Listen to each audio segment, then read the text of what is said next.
ہم نہ تمہاری صورت دیکھیں، نہ تمہارا مال دیکھیں، نہ تمہارے اہل و عیال دیکھیں، ہم دیکھیں تو تمہارے دل کا حال دیکھیں۔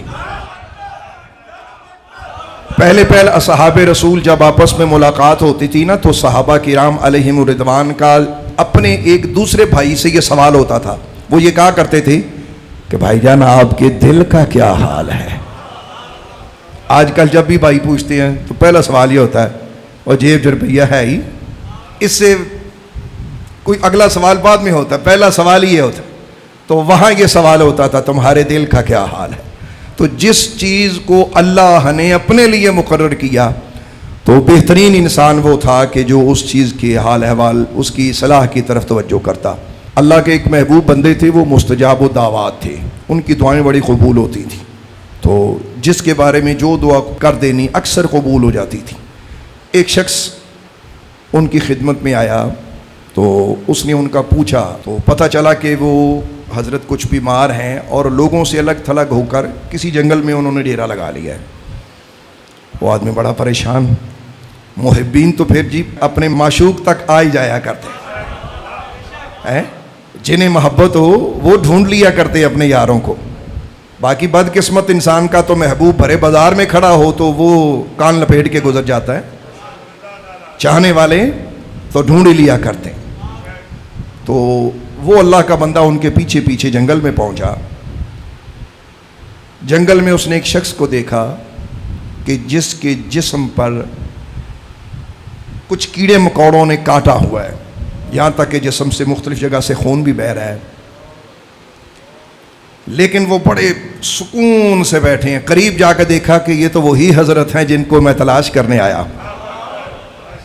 پاس بیٹھا، پاس بیٹھ کے ان کے چہرے کی طرف دیکھا اور دیکھ کے کہنے لگا حضرت آپ کیسے ہیں؟ تو اتنی خوبصورت مسکراہٹ ان کے چہرے پہ کہ جو کبھی وہاں بات پیچھے بھی نہ دیکھی تھی، یعنی اچھے ماحول میں بھی کبھی وہ مسکراہٹ نہ دیکھی، یہاں مسکراہٹ کا انداز ہی کچھ اور تھا۔ تو اتنا سکون، اتنی گہری مسکراہٹ، فرمانے لگے الحمدللہ۔ اس نے حیران ہو کے پوچھا کہ حضرت آپ کو تو بھیڑوں نے کاٹا ہوا ہے، آپ کا جسم مختلف جگہ سے سوجا ہوا ہے، میں آپ سے پوچھ رہا ہوں کہ آپ کا حال کیا ہے، اور آپ بجائے اس کے کہ آپ دکھ کا اظہار کریں، تکلیف کا اظہار کریں، پریشانی کا اظہار کریں، وہ تکلیف جو آپ کو ان جانوروں نے، کیڑے مکوڑوں نے دی اور جو نظر بھی آ رہی ہے، تو بجائے اس کے کہ آپ کوئی شکایت کریں، آپ کے چہرے پہ میں نے اتنی گہری مسکراہٹ تو وہاں بھی نہ دیکھی تھی جو یہاں ہے۔ تو الحمدللہ کہہ رہے ہیں، اللہ کی حمد بیان کر رہے ہیں، یہ راز کیا ہے؟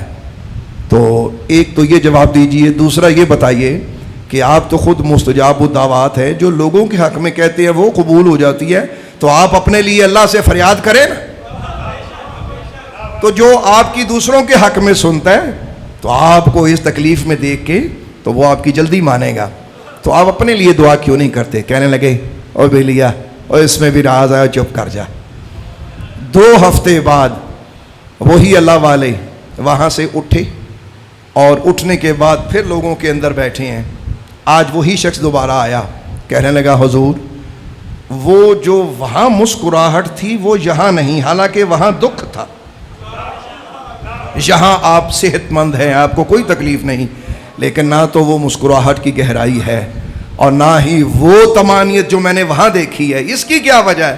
فرمانے لگے او چلے آ، میں نے تیرے کہنے پہ اپنے حبیب سے دعا کر دی، اس نے دوسرے دن مجھے شفا دے دی۔ تو کہنے لگے حضور یہ تو خوشی کی بات ہے، آپ کو تو خوش ہونا چاہیے۔ فرمایا اب وہ مزہ کہاں سے آئے گا جب ہر روز مجھ سے پوچھا جاتا تھا اوے تیرا کیا حال ہے؟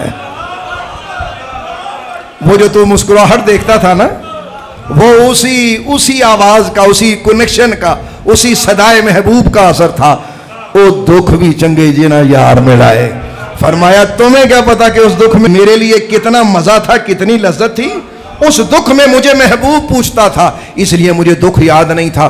جب سے یہاں آیا ہوں صحت تو ہے لیکن وہ والا رابطہ ٹوٹ گیا ہے۔ اللہ اکبر۔